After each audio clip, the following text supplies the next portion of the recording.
morning, everyone. Welcome to another episode of FTB Infinity Evolved Skyblock with Arturio and Emerys. So today, I have something really awesome to talk about.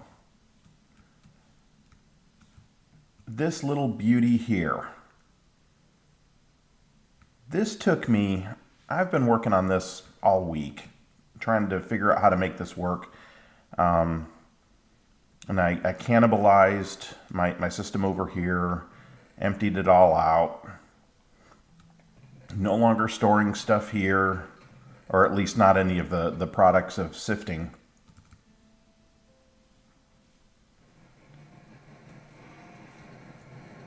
Oh wow, why is that so loud? Let me turn that down.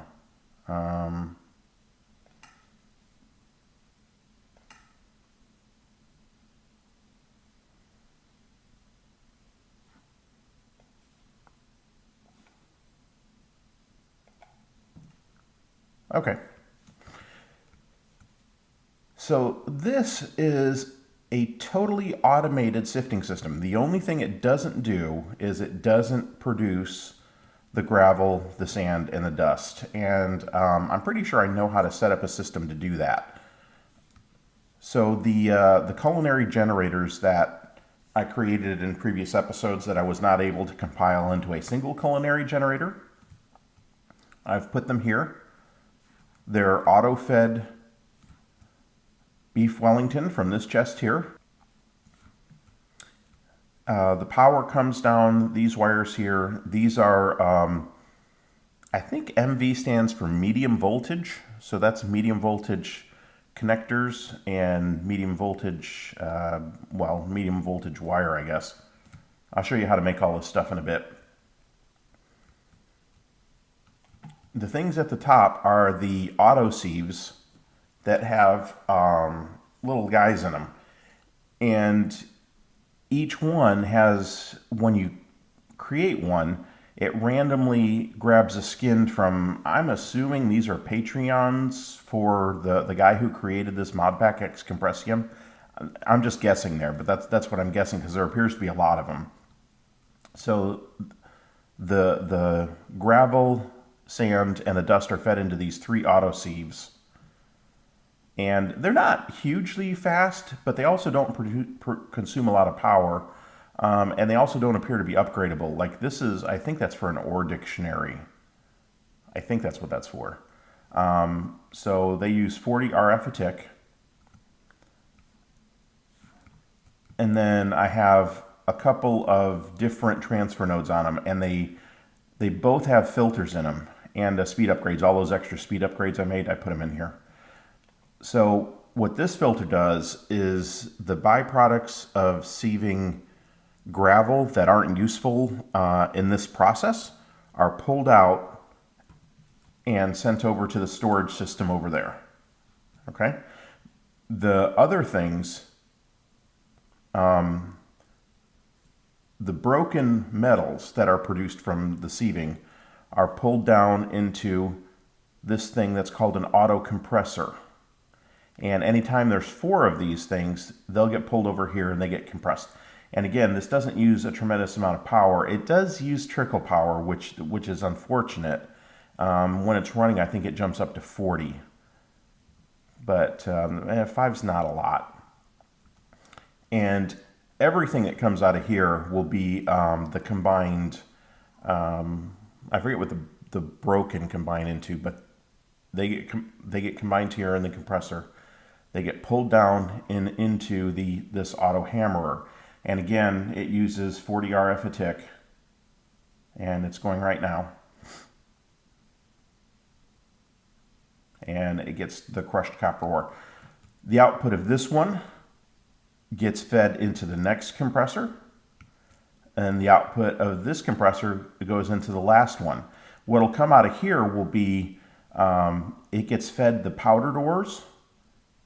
And so they get compressed into the ore dusts, which automatically go into these electric furnaces. So this actually works pretty well. And, you know, it's moderately I don't know, it's not hugely expensive to make.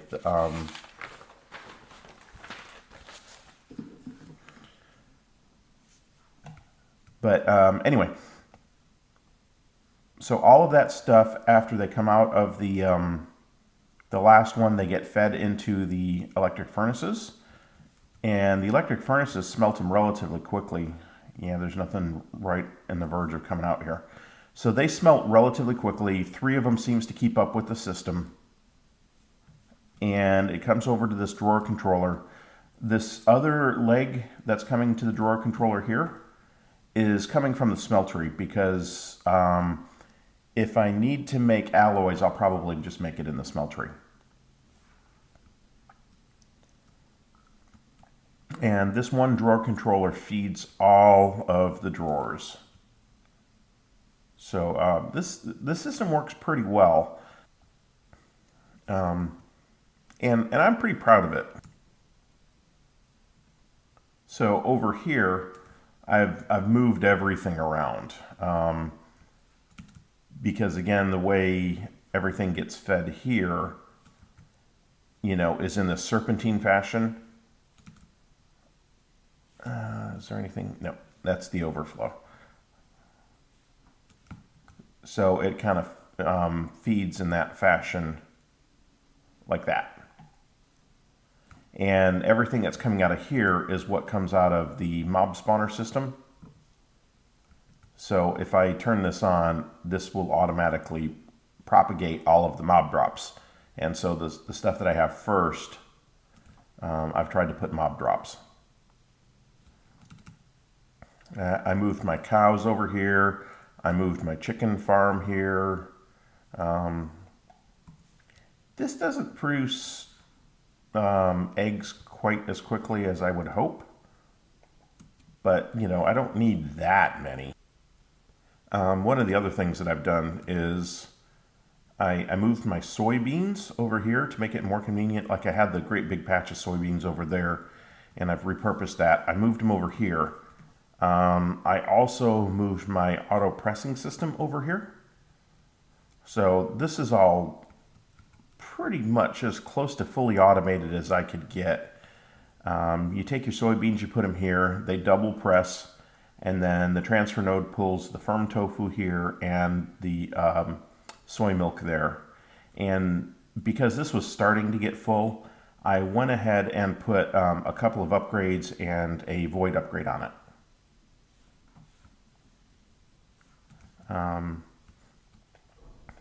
And I like this water system. I mean, like I said, any single bucket, it doesn't produce that quickly.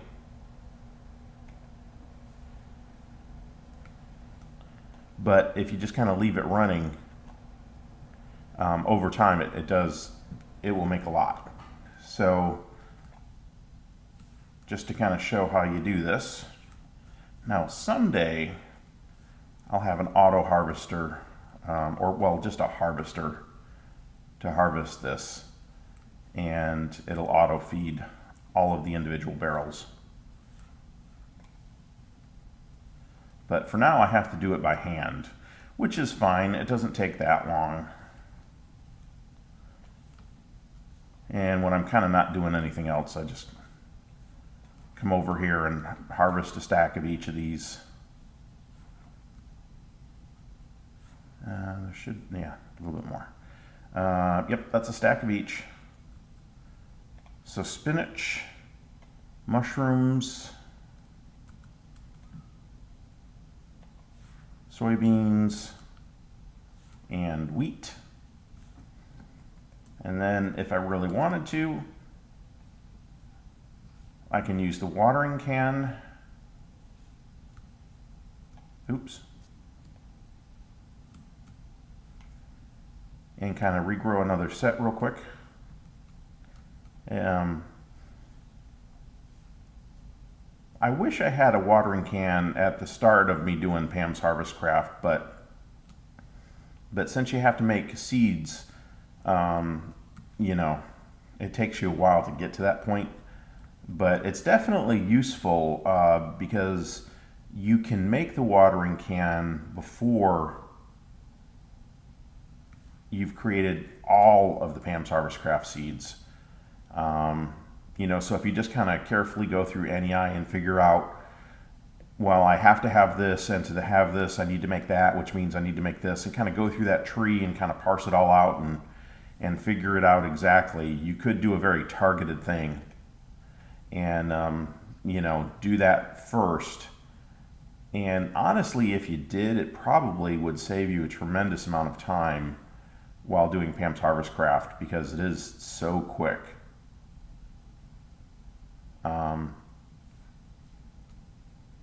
To use this. And even though it's raining, it's still very effective.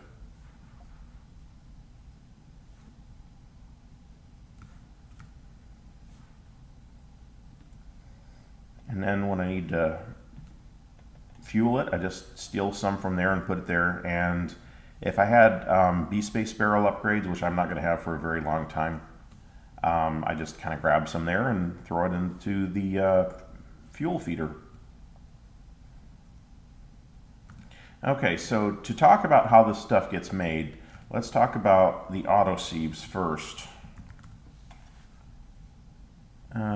There's two of them. There's the auto sieve and there's the heavy auto sieve. And the difference is this one uses the compressed dust, which will go a little faster, but it also is slightly less efficient. So, and I think these use more power. So I don't know that I'm ever going to use those. Here's the old automatic sieves from X-Astris, and I believe they still work. They can be upgraded so that they go faster and faster. But I think the problem there is these will go so fast that this simple system won't keep up with it. And so then you'll have to figure out a way to, you know, do the other steps, the automatic compressing and the automatic hammering, how to do those faster. There is the automatic hammerer from X-Astris, and again, it's upgradable just like the auto sieve is from X-Astris.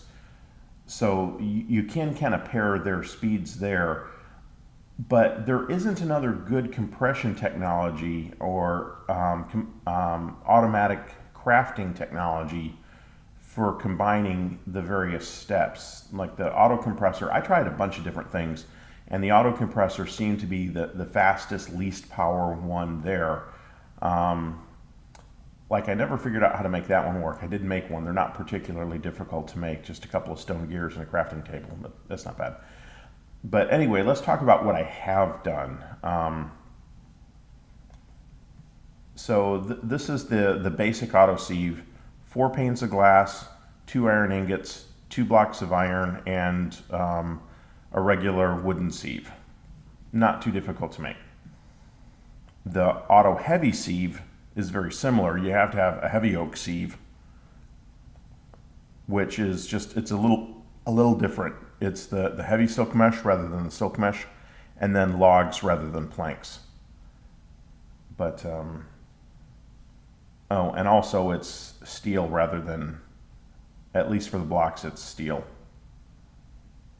And yeah, I guess it's steel down there too. So again, this is doable, but it's not, you know, it's not impossible to make this. The auto compressor is, you know, I mean, all of this takes iron, but if you have a supply of iron, which I do, this is very, very doable. 4 crafting tables, 4 iron ingots, block of iron. Very, very possible. And then the last thing was the auto hammerer. Auto hammer. Okay. So weighted pressure plates are just, you know, 2 ingots of iron. That's a weighted pressure plate. A diamond hammer, it does take 2 diamonds. It's worth it to make this. And then just 6 iron ingots. So it's a little expensive, but not impossible. I am going to talk about one other thing that I haven't built yet, the auto compressed hammer. Now this one is a bit more expensive. This takes steel ingots, weighted pressure plates, which is just iron ingots again, and a compressed diamond hammer, which is 9 diamond hammers. So basically this is going to take you 18 diamonds to make. What this does is if you feed it compressed cobble, it'll break it down for you. Okay, so if you take an auto compressor and feed it cobblestone, and I tested this in a creative world, you feed the auto compressor cobblestone and it will singly compress it fairly quickly. Automatically feed that into the auto compressed hammer, it'll break it down into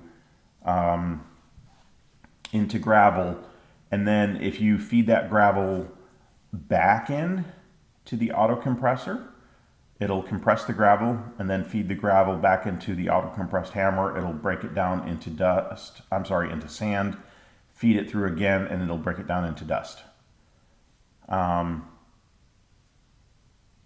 Auto crafting bench, that one, I didn't test this one. Maybe this works, maybe it doesn't take power. Although with electrotine alloy, I think it does.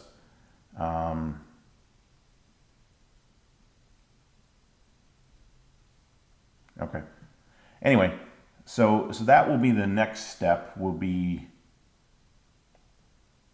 making an auto compressed hammer and an auto compressor to produce the materials that will go in here. So at that point, I'll be pretty well set. I mean, I've got automatic cobblestone production, and I will have automatic gravel, sand, and dust production. Now I've got automatic sieving, automatic sorting, and storage. So from that standpoint, all of the sieving materials I'm pretty well set up for. Now, long term, this is probably not a phenomenal power storage method, because in the short amount of time, I mean, this uses a fair amount of beef Wellington. So you really kind of have to keep on top of this. And there's probably better power systems down the road. Eventually, I want to get to the point of a no-touch power system, and apparently, until I get to the point of harvesters, this won't be no touch. I will have to manually harvest the stuff. I could hook this up to automatically feed that. I can do that pretty easily, just with a transfer node and a bit of pipe right there. Or I could just get rid of this barrel altogether and just run a pipe over here.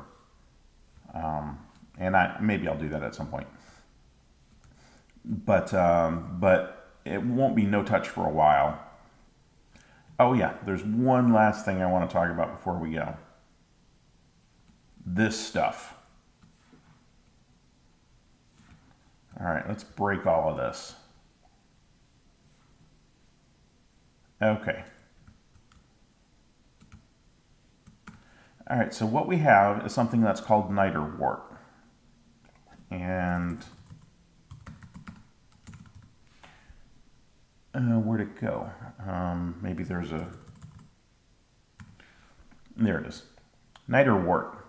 This is how you make it. You crossbreed nether wart with orange tulips. And this is a bit challenging to do. The nether wart has to grow on soil sand. The orange tulips have to grow on cropland.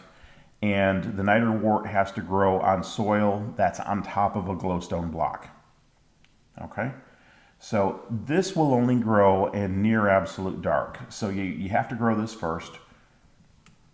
So what I did was I took blocks and I made a little chamber around here, 3 tall, put a roof on it, got inside it, planted the nether wart here on the soil sand, and used the water can to bring it to maturity very quickly. And that, took just a minute to do. And then I broke all of this down, took that little barrier down, and then I planted the orange tulips here, used the watering can to bring those to full maturity, and then planted double crop sticks here. There's glowstone underneath. And then I waited. It took a long time to do this. I mean, it probably, from when I did it to now in game time, it's probably been about 2 hours. And you see, I didn't even get all 4 of them. I only got 3 of them. So, all right, let's go examine this.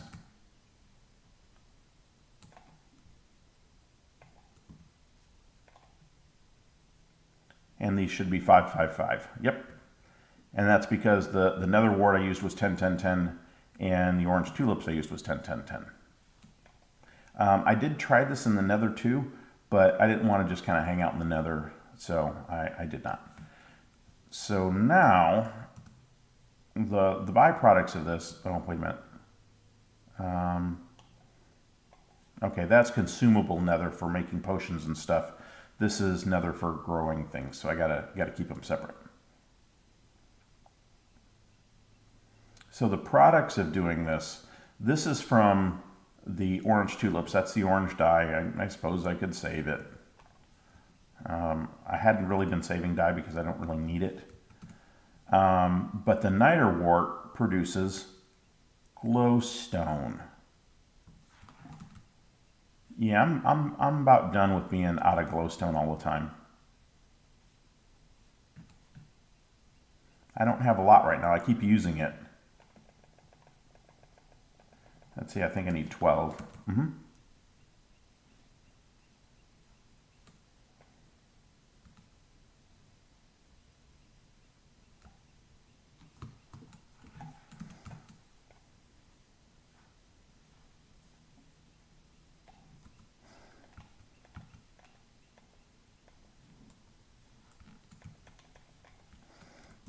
And eventually,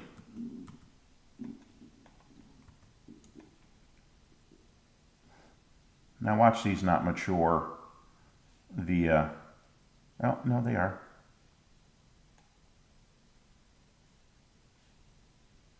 Okay, we'll just give this a minute here.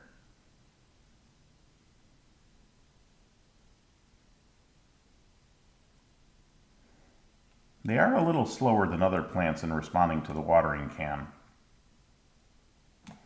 You know what? I've got bone meal. Let's see if bone meal works.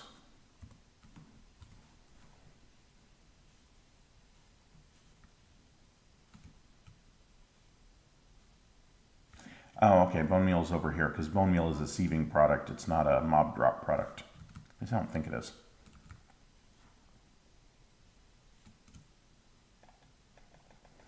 Okay, they don't respond to bone meal, which is okay. That's fine.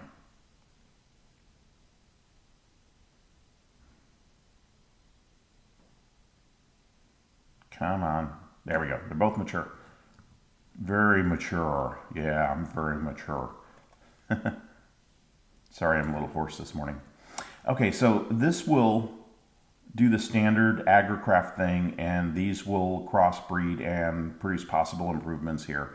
And over time, I will eventually get these to 10, 10, 10. And then I may set up almost all of this to produce glowstone. Just because, you know, I use so much of it in lighting and things. And, you know, I'm tired of just having just a tiny little bit of it at a time because I use so much of it. So that's my long-term goal for this. All right, I think that's going to do it for today. I hope you all liked the episode. If you did, please leave a like on it. If you haven't subscribed, it would be great if you could subscribe to my channel. And as always, leave your questions or comments on YouTube and I will answer them when I can. Thank you for watching. This is Arturio Emerys signing out.